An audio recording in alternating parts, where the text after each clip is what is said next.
Oh, on the one okay, testing our audio. Are do you folks hearing anything? All right, so I still don't see the watch. Okay, now I see the watch. You do, but I Okay, don't. it's a little bit overexposed, It but I is. see the watch. Okay, and now let's see if we get audio. Testing, testing. Do you have anything where you can check the audio in real time or not? Uh, I guess Not. um, so far I still don't hear any audio, but let's wait. There's a delay. Okay, all right, I got audio. Okay. Okay, we got audio. You're good. Okay, but I can't see my show. Oh, well, let me send you the link. Okay. I'll text you the link. All right. So, I'm going to text message the link to you for the show. okay, thank you so much. Okay. Oh, wait, text. How's that going to help me? Email it. All right. Oh, I'll email it to you too. Okay. All right. Thank you for All your right. patience, everybody. You're good. Go ahead. I Okay. don't know why there's two streams. Yeah. Okay. And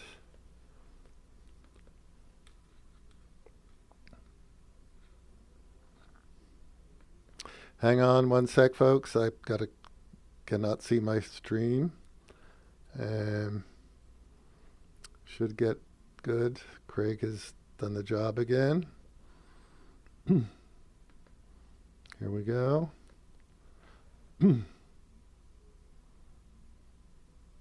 Okay, back in business. How's the sound, folks?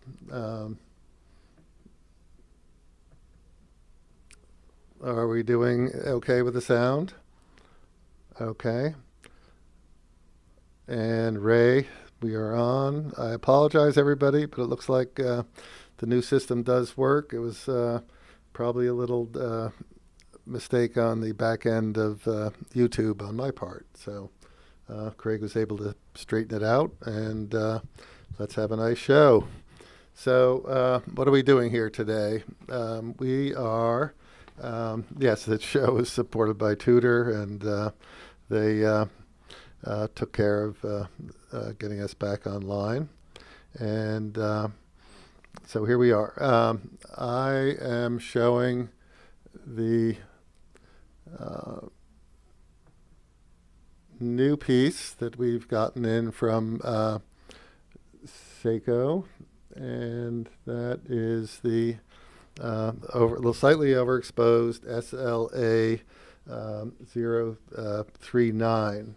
It's one of the new trilogy of commemorative dive watches that they put out. So this just came in, and there's another piece similar to it with the crown at 3 o'clock, the SLA 037, which has sold through already. And I think we've had two pieces in and have an order on it or two, and also very beautiful. So this piece is a mono case construction, as you can see, and it is a monoblock case. It's called. It's made out of Seiko's ever brilliant steel, and is Zeratsu polished, and the color of the steel is said to be much brighter than standard stainless, and I'm not sure that that comes through on the camera, but it is stunning. It is running with a Grand Seiko XL55 movement, and accuracy 15 plus 15 to minus 10 seconds a day. It is not adjusted or finished to the level of Grand Seiko. So, oh boy. Craig, watch out. Picture quality and sound is better than at Craig's compound. Craig needs to get a Cat 6 cable and throw out the Cat 5. All right, I can't put down Craig. He sort of rescued the day here. So, so this is a high beat watch, by the way, the one back to the SLA 39, and double dome sapphire crystal, anti-reflective coating, and it is limited to 1,100 pieces. And as I mentioned, it's part of the 55th anniversary trilogy. That is that anniversary of the first Seiko dive watch. And this retails for $6,800, which is getting up there for Seikos, but beautiful and unique piece with a very limited production at 1,100 pieces. So, okay, question about the faux pay. So the faux pay is here today, and what was the question?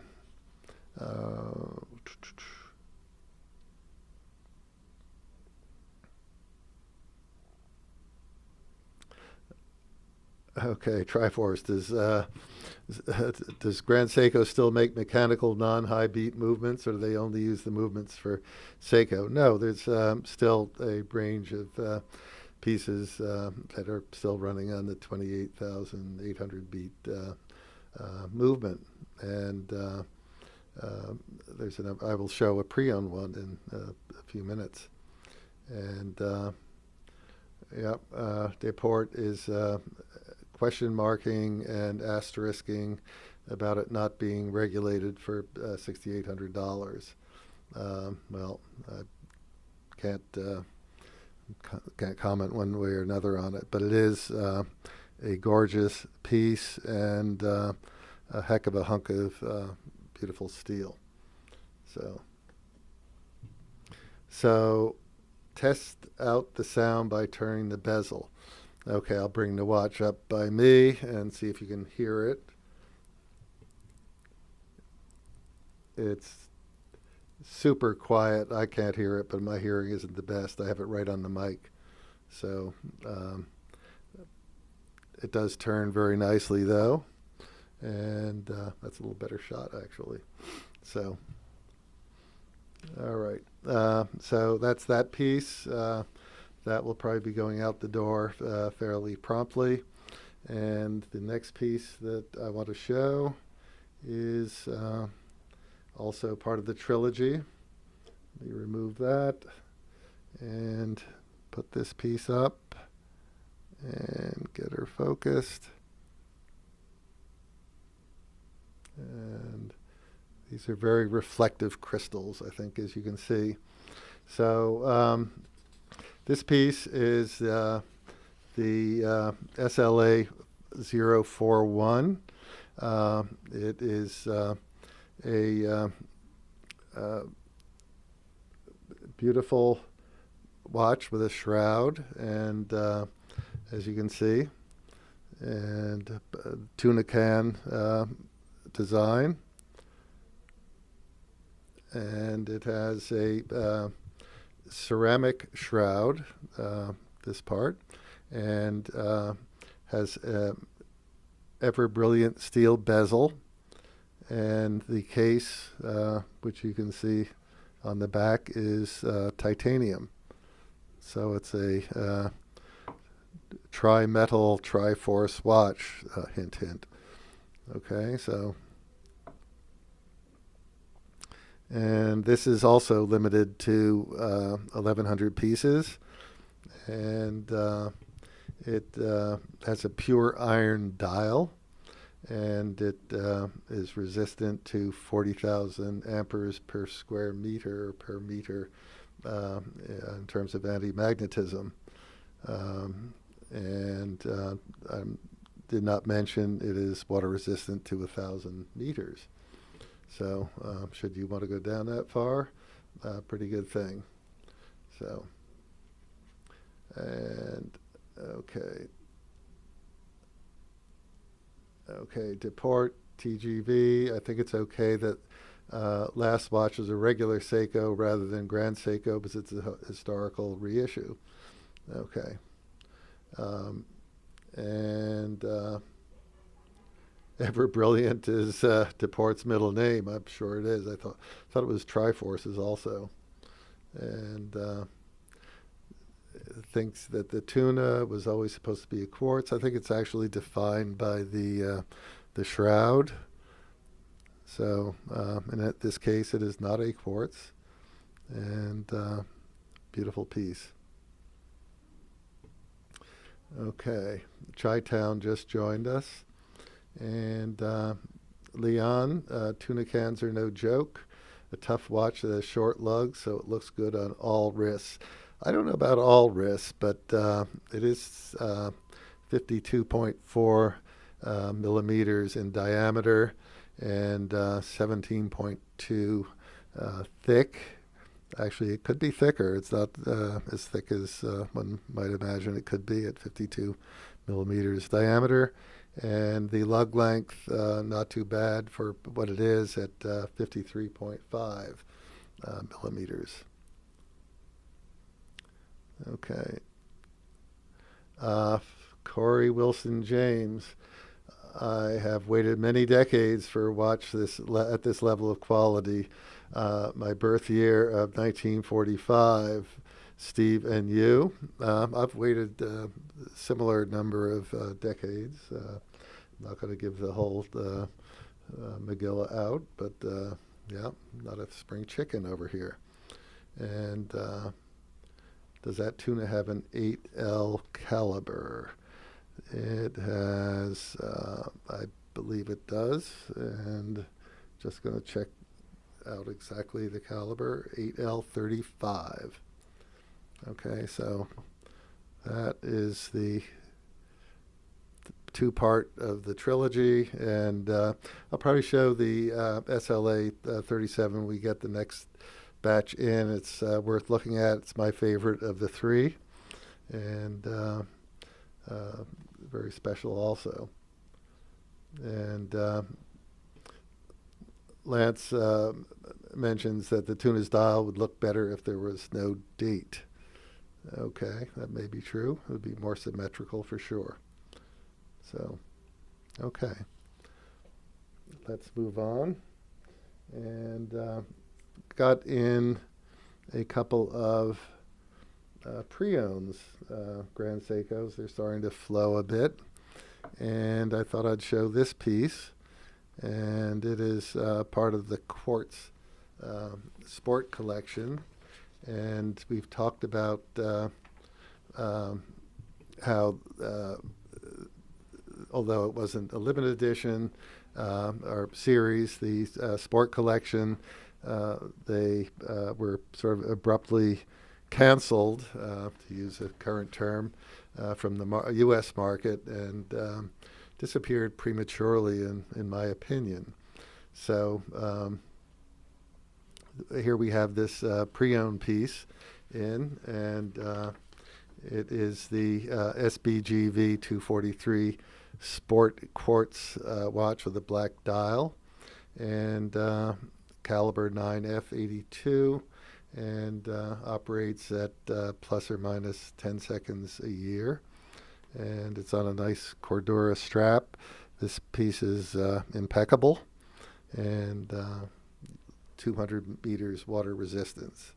So that is available, and a number of people in looking for these pieces. I think probably the most popular one is the one with the gray dial, but this is beautiful also with the yellow second hand, and great case, really delightful piece. So,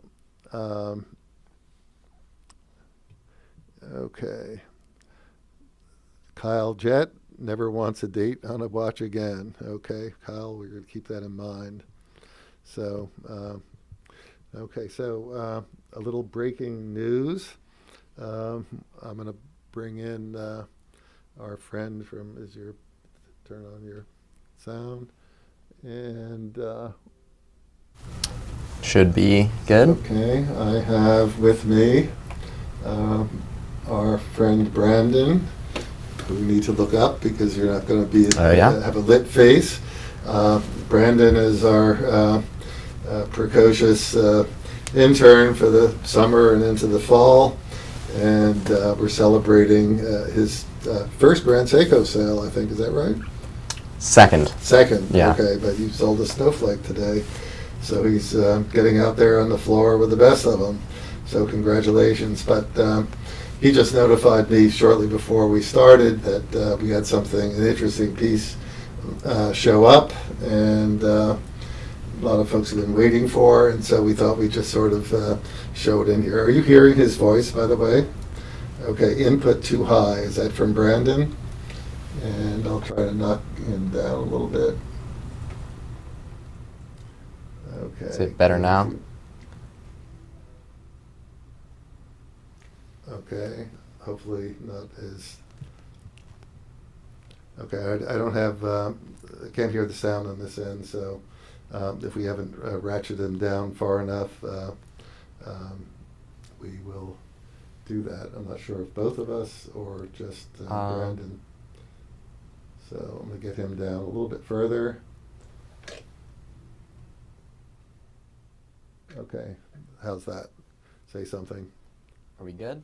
Yep. Is better? Okay, hopefully. Hopefully. Okay, yep. So let's get back on the discussion here. Chi-Town doesn't mind heavy use watches with days and dates. They're meant for function. Good point. So they are designed to be practical and not necessarily pretty in every case. So anyway, here's what we brought Brandon in for. And Right here. we have over my shoulder The well anticipated, what? You tell us. SBGE 255 and 253 right here. Okay. So these are the new Grand Seiko GMTs. They have ceramic bezels, Okay. spring drive movements. So this is a welcome update from Grand Seiko. The current GMT, sport GMT model they have has a sapphire bezel. So this is a little bit of an upgrade there. Mm-hmm. New design, really solid new sports model from Seiko. Yeah. Okay, great. So what do you folks think? So colorways, what do we have here? So we have the black and the blue with us today. Okay, and there's a third color, I think. Is There that is right? a green. Yeah. That one is on its way out. Yeah, was pre-ordered, pre-sold. I think Brandon likes the blue the best. I actually like the black the best. Oh, you do? Yeah. Oh, you think the blue will be the big seller, though? I do think, I do Okay. think the blue is going to be a little bit more popular because blue Right. dials tend to sell well. Okay. But I think the black in this case is a little sleeker. Okay. The blue dial very much is a true blue, unlike a lot of Grand Seikos. It looks really blue in the picture, and then it's a more subtle, deeper blue. This is Right. a more vibrant blue, Mm-hmm. which a lot of people might prefer. It's a little more sporty. Good Right. summer watch, definitely. Okay. So ceramic bezel, correct? On that? Yes, Okay. ceramic bezel. Yep. Okay, nice piece. Thank you for, okay. Triforce wants to see them on Brandon's wrist. On my So- wrist. Yeah, not my wrist. Okay. Take my current watch off. Okay. And let's get you on the main camera here. And you can hold it up. It's Yep. wears pretty well. I have 6 3/4 inch wrists, so looks pretty good. Mm-hmm. Yeah. Okay. So what do you think? Looks pretty good. Better on his wrist than mine. So, Leon, so that's what Chris meant when he said that new watches came in today. Yep. And that is, they're coming in from all ends right now. I guess some of the watch companies have caught up with things, and we are starting to see things flow in, and a lot are flowing out as well. So if you're interested in one of these pieces, better try to grab it. And the price point on the GMTs, Brandon, are... The price point is $6,200. $6,200. Okay, and Piotr mentions over 5K. Yes, 1,200 over 5K. So, that's what we have from there. So going back to our thread here. And, whoops. Here is another of our pre-owns, jumping back to that. And this is SBGR 253. And this is the conventional 28/8 movement in this piece. That's the 37 millimeter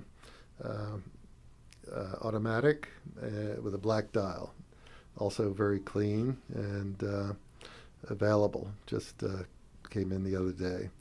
So +5, -3 seconds a day accuracy, 100 meters water resistance, and a very wearable size. So, okay. And Leon Eckel, he's waiting for the Longines tuxedo to arrive. Not quite sure when that's coming in, but we will keep you posted. Definitely reach out to you, Leon. And Brandon, oh, this is interesting, strikes him as a Jaeger LeCoultre kind of guy. Now, Brandon, what's your take on Jaeger LeCoultre? Whoops, I know, we get you on. Hang on. There you are. I would definitely be, I am a big JLC guy. I would definitely be more of a JLC guy if I could afford it. But if I would pay him more, I think that's what. Yeah. Yeah. But yeah, Reverso is definitely a grill watch with definitely a great event watch. I think. Right. If I can afford it, and one day I have a big landmark event, an engraved Reverso is definitely a. Oh, okay. Well, cool. I have Craig calling me for some reason, and hang on, folks. Yes. Hello. Hello. You called? I wasn't showing the watch. Thank you. Okay. I have my remote director is directing, and so we put Brandon on, and neglected to show you the watch. So my bad. Okay. So he's reminding me, just switch to what I want to be on. Thank you so much, and see you later. Okay, that's live from Craig. And okay, Triforce. Brandon, despite your wonderful boss wanting to keep you grounded with those looks and your sense of style, you'll be pulling quite a bit once you go off to college, if you catch my drift. Ha ha. Well, he's a pole vaulter, so he'll be pulling on the pole, right? Yeah. Yeah.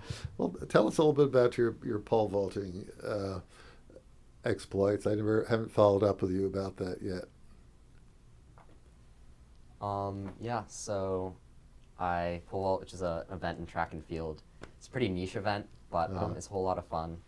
Basically, you just fling yourself over a bar with a big fiberglass pole. Okay. So I'm going to be doing that in college. I'm going to be on the track and field team at. So did you do it in high school? I did. I did it throughout all of high school. Prior to that, I was a gymnast. So how did you do in pole vaulting? I mean, competitive wise. I did pretty well. My personal record is 14 feet, so Okay. I'm vaulting at a D3 school. So I'm not like insane like going to the Olympics, but it's definitely a lot of fun, and I'm pretty competitive. So what does the average high school pole vaulter do? What's a competitive number? Yeah. Like in Maryland, 14 feet is pretty competitive. Yeah.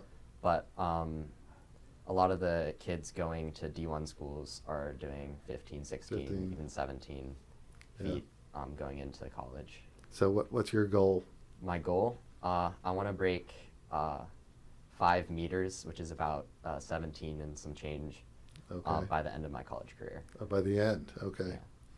Well, I hope you can get on campus and go off and do that. Yeah, I hope so too. Yeah, I know things are really a little strange there. So, okay. The price of the pre-owned automatic, Leon asks, and let me just grab it, and we have on this piece,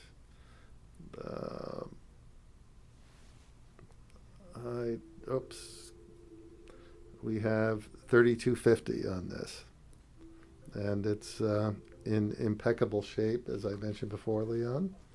And you're certainly welcome to come in and try it on and see if you'd like to take it home with you. One of your many acquisitions from our store, which we appreciate greatly. Okay, so Triforce brings us back to ground. Unfortunately, when you can leap buildings, fly, and shoot rays out of your eyes, you don't need to pole vault. Steve wasn't allowed to compete in the Olympics for these reasons. Yeah, that's very true. Triforce really has an inside scoop on my background here. So, and a lot of pole vaulting bloopers. I get sent one of those probably like once every few weeks. Someone sees it on like the internet and they send it to me. What's a pole vault blooper like? Well, you're going really high in the air Uh-huh. on a relatively fragile object, so Right. there's lots of room for failure. So lots of videos of like the pole breaking Uh-huh. or people not landing on the foam pad. That Ooh. That's smart, right? It can be pretty brutal. Right. So. Has that happened to you? No, I haven't broken a pole. Okay, I have good. not landed on the pad though. Okay. A few times. Oh, and you have. That hurts. Yeah, right? it does hurt a lot. Yeah. Okay. Well, be careful. So,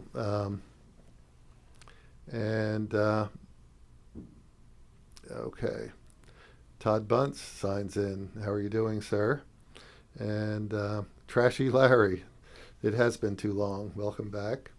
And do I have any exciting G-Shocks in stock? Well, this is from Chi-Town, California. I guess it depends upon your view, but I think we do. And I guess we are probably going to have to put on a little show of what we have in stock. I think we have a pretty nice selection at all levels. And I keep the better looking guy on the screen here. So let's switch over back to me since I'm talking. And okay. Steve, what are the top 3 selling watches in the entire store? And 2 questions. And Brandon, have you noticed different brands attract different personalities? Okay, 3 top selling watches in the entire store. Well, I know the number 1, and that is not hard to guess. That is the snowflake, the white snowflake. And that is getting close to the highest selling item of any sort, Pandora beads excluded, in the history of the store. We have sold a gazillion of them. So, and then second, and that's hard to tell. There's a lot of seconds, so I can't really, does not come to mind. There might be things back in our history that were way up there. And then usually the very fast and aggressively selling watches are limited editions. Luckily, the Snowflake is not. And so we always have them in stock or try to, and they fly out the door. And so, of course, Brandon sold one today. So, okay. And then Der Stiefel. If Brandon wants good reviews on his internship, he better join the Mustache Gang. I don't think he's going to do that. I don't think, no time soon. He doesn't look like he can support it yet. That's my guess. And let's go back to the question, though. Brandon, have you noticed different brands attract different personalities? I got to be careful with what I say here. Grand Seiko definitely attracts the enthusiasts, which is, I mean, kind of an obvious point, but lots of really nerdy people who are like really nerdy in a good way, in the, who, myself included, I love Grand Seiko, who really like appreciate the like craftsmanship of the watch, and then Omega, I think, is a more mass market product, but the enthusiasts still like Omega because it's, again, a really solid product. Right. But there are, I do think that the Grand Seiko customer tends to be a very highly educated customer, and definitely has done their research on watches. Yeah, that would be true. So what about, and maybe you don't have enough time here, what about, say, Nomos customers? Nomos customers, I think there is a lot of overlap between Nomos and Grand Seiko, just because they're both less mainstream in the like public eye. Nomos people, I think, obviously tend to be the kind of people who prefer a little bit dressier, and sometimes it's a little bit of a younger client for Nomos, just because of the more modern, the Bauhaus design. Right. So that's been my experience so far. And typically for me, very organized types. For the Nomos? Nomos, people who might be, say, in finance or economics or, and very precise personalities. So that brand, for one, sort of leaps to mind for me for personality type. So, and let's see. I have a couple of questions. What does Brandon think of channels like Theo and Harris or Teddy Bulsabar? He said Bulbasaur, but it's Bulbasaur. Yeah. I like them.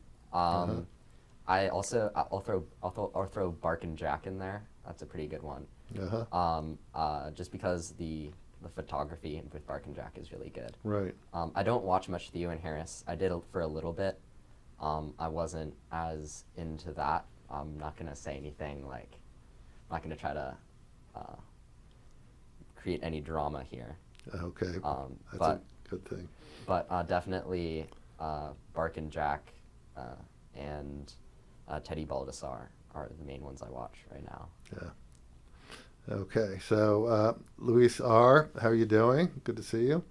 And Derek Chelly, haven't seen you in a while. And do we have any Rolex planned for today? We're a little low in our pre-owned Rolex. I think we just sold our last piece and we need to replenish. Yesterday we sold it, I think. So no, not today. And if any of you have a Rolex to trade in toward one of our regular lines, give us a buzz. And Brandon, how many Nomos customers have you seen wearing berets or turtlenecks? I'm gonna have to go with 0 on that one. Okay, that was a loaded question. And Der Stiefel Nomos is probably a younger crowd. It is typically, I would say. And okay, I'm Corey Wilson James. I'm in Friends Group, accompanied with production Mike. He, along with my taste for extreme high quality, Brandon. Don't quite get it, but okay. Piotr, Nomos customers come in an ambulance. Come on, they're good guys. Okay, then Leon, are the Meistersinger customers all retirees? Those one-hand watches seem like they're good for folks not really caring about the minute precision. It's not good for the guy in an entry-level position who needs to show up on the moment for the boss's meeting. So for that reason, it might be either someone who's very independently employed or retired. So we do have some people who are not all that old who do collect Meistersinger, however. I had a pretty young guy in today who was very interested in Meistersinger. That's right. Yep, you did. So, okay. So here's one. Nomos needs to shock the world and release a traditional-looking dive watch. Yeah, they've sort of retreated back to their traditional dress watch look this year, if you've all noticed. So I don't see that on the horizon. I think they've gone back and to their roots for a while. And Bark and Jack sucks. Thank you, Der Stiefel. One man's opinion. And have any more Seiko Astronaut white dials? Seiko Astronaut white dials. Astron? Not. Yeah. Do we have any more of the white dial? We sold ours, and it's on reorder. You're talking about the silver dial blue, right? Yeah, Astron. Okay. Have I ever iced out a Grand Seiko? Please don't. No. I mean, you can do whatever you want if you buy it, but please don't. Yeah. Okay. And Leon likes the Nomos Club models. They're very nice indeed. And would I say that the Grand Seiko customer is anything similar to a Jaeger LeCoultre customer? Not necessarily. And I'm seeing that Grand Seiko folks are somewhat defy type. We're really getting people of all stripes and flavors interested in the brand, and it's just ramping up day by day. And I wouldn't say there's a huge overlap there. No. And so to port TGV, GMT versus World Time. Question. Is that what we? Oh, okay. I'm wearing a World Time. I have to show this little piece here. So there we go. I don't know if I've shown this before. You can guess what this is. And it is a World Timer. And Derek, Brandon, before your time, Steve denied my tutor on a trade. It was a good decision by Steve. I'm glad you don't hold grudges on that one, my friend. And Triforce, he has to wear his tactile neck. I assume that's turtleneck for his job. It is the ultimate tactical gear. I get the pun now. How else am I going to shoot some of my PPK and look at the same time? Wait, this chat isn't recorded, is it? Well, we're trying to. We're going to send someone out for you, Triforce. And OCNRA, new face to me. Like to get his hands on a new green Willard. What's your waiting list looking like these days? Just pushed one out the door yesterday, and not too bad. Hop on, give me a little deposit, call us, and we're expecting in the not too distant future to get our replenishment. Nice watch. And Megan Pendergraft, hey Craig, hey Steve, how are you, Megan? And Tim McDonald asked, Brandon, if you don't mind me asking, how did you get the gig with Steve at Little Treasury? Let's put it over to Brandon. Well, I'd originally found Little Treasury because my stepfather wanted to get a luxury watch, and I talked him into getting a Grand Seiko. So he came here and bought a Snowflake, and I was really impressed with the store. So later on, I sent in my resume and reached out to Steve and got an interview, and here I am. So. Yeah. But he did have to wait a bit. He reached out just in the worst part of the closure for the COVID deal, when we were only my wife and I were in the store. Everybody else was home. So I think it took him about 6 weeks to get in the door. But when we saw what he offered, we jumped on it. So. And yeah, he's doing a good job.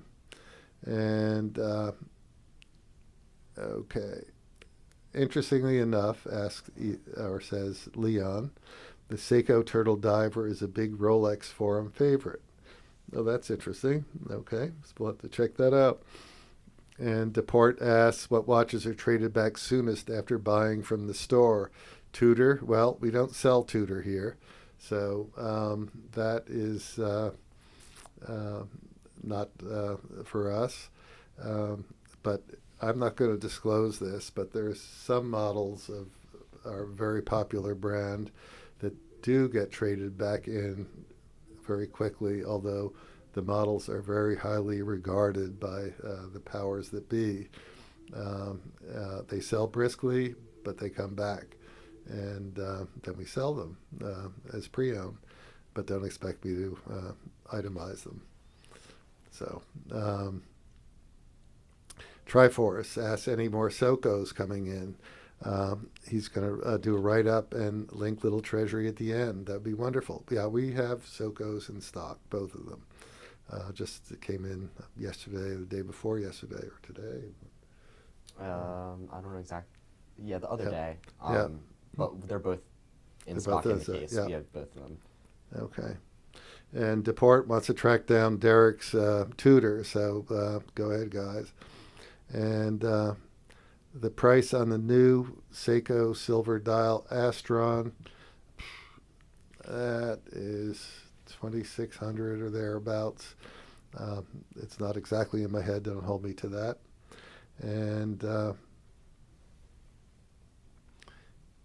And Piotr, he too is interested in the green. Captain Willard, no lists, just come into store in red beret. Right, okay, there you are. All right, yeah, come on in with that red beret. And Derek had a Pelagos to sell, and it was mistaken for an Invicta, so he sold it to his neighbor in trade for an iPhone watch. Very cool. And how long have I've been wearing Seiko? I have a Seiko. I have Craig calling me again. I have had Seikos for 30 years or so. And let me see what Craig has in mind. Hold on, everybody. Nope. Craig just called about the picture-in-picture. Oh, what about it? He said to turn it off for you or something. Oh, tell him to stop calling. Craig, that's enough. Cut it out. Okay. So I have Seikos from way back. And I've been wearing one on and off lately. One that I got as sort of a prize for selling a number of Seikos. And okay. Oh, Leon's back on the returned watches thing. He thinks it's probably an Omega Moon watch because their fat fingers can't wind it due to slippery crown and crown guards, such as himself. Okay, we did not say that. Triforce retracted his message, and that's a good thing. And they didn't even notice it. So, all right. So this is where we're at, guys. And I'm just going to wind up with a couple of things. I promised you a little bit of everyday carry stuff. And we just got in some very nice pieces from our watch brand, William Henry. And we have right here the, when I switch the camera, a really neat piece with a titanium handle and Damascus blade, beautiful blue color, aerospace grade titanium. It's got a one-hand button lock up here, and cashmere blue topaz inset and the studs here. And this is called a copper wave Damascus steel. Okay, and it's got a sharp core of VG5 steel. So really nice piece to carry daily and protect yourself and core your apple or whatever you have to do. And we have also another titanium piece. And this is sort of cool with this, it's called the C19 Stratus. And also has a Damascus with, it's called an Intrepid design by a blade maker named Chad Nichols. And it's got a little different lock system. It's got a mid lock on the back of the case. And nice piece. So we've just gotten in a new shipment of these unique pieces from William Henry. And also to round it out, a really nice bracelet. They make some really cool pieces. This is woolly mammoth, 10,000-year-old woolly mammoth bead with black onyx and sterling silver fitments on it, and pretty nice piece that look nice to your, next to your faux pay. So that is pretty much the content that we have today, and bring it back to here. And Triforce, the meaning of life would be to buy a one-of-one Grand Seiko in front of everyone at a Grand Seiko event, then have it iced out. The moment a man becomes the living embodiment of the watch enthusiast Joker from Batman.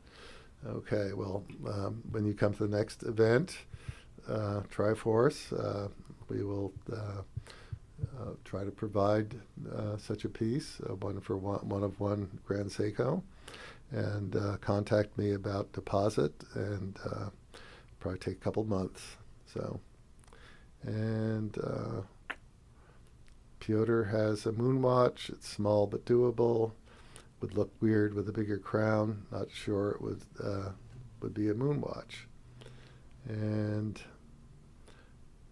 Triforce saw an iced out Breitling diver. It was a real Breitling, but looked awful with white diamonds. And Steve, any SBGJ 237s in stock?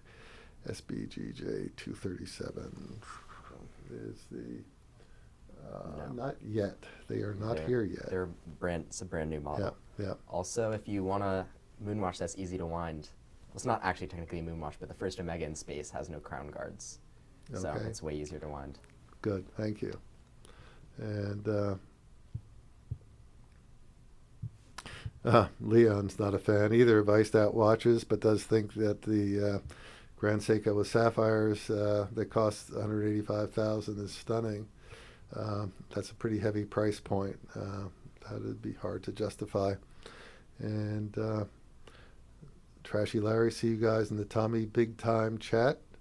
And okay, Der Stiefel asks about the woolly mammoth bead, and that is not from the skeleton, it's from the tusk.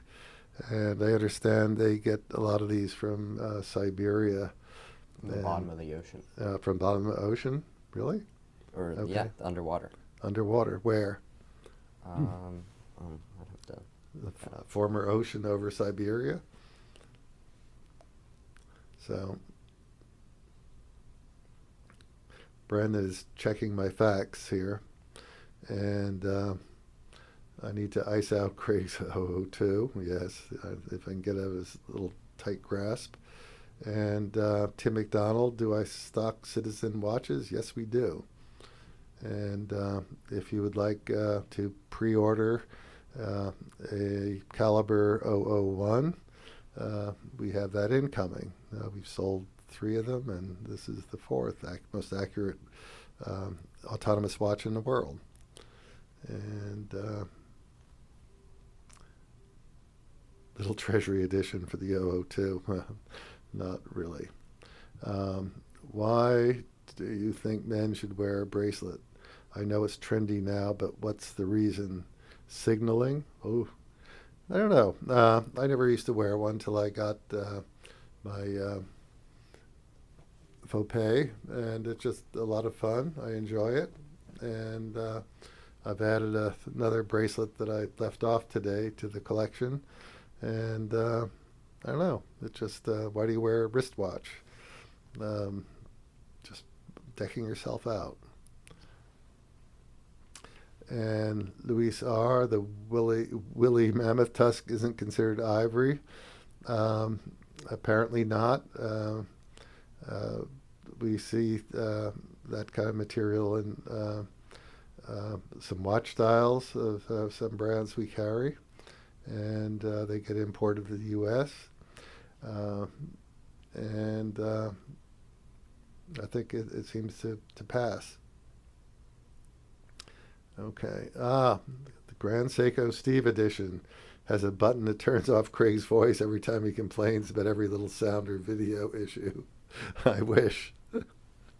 But actually, Craig has been very helpful. And he just wants everything to be perfect. Can't fault that. So MSRP on the woolly mammoth bracelet, that piece is $450. So they make some really nice bracelets. We have quite a few different models here in stock, and actually people who don't wear bracelets sort of consider them and pick them up just because they really are special. And Deport is asking about, have I heard of Long Island watches? Saw a video today where he was showing off his watches, which were pretty much Seiko, SKX, and Samurai clones. I wonder how Seiko Corp feels about that. Really, I'll take a look over there. I think he's a dealer. I think he's an authorized dealer for Seiko. Yeah. Brandon confirms that he is. And Lamont Jackson is aboard. And hello, Lamont.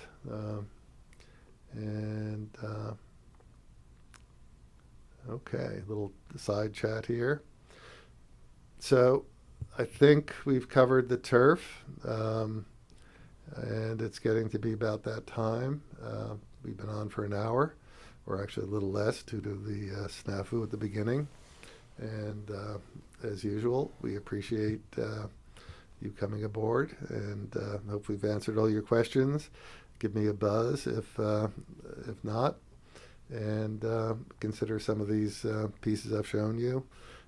Some are likely to fly out of here pretty quickly. Things have been brisk lately. So with that, I think we're going to say goodbye. And Brandon, where are you? You want to say goodbye?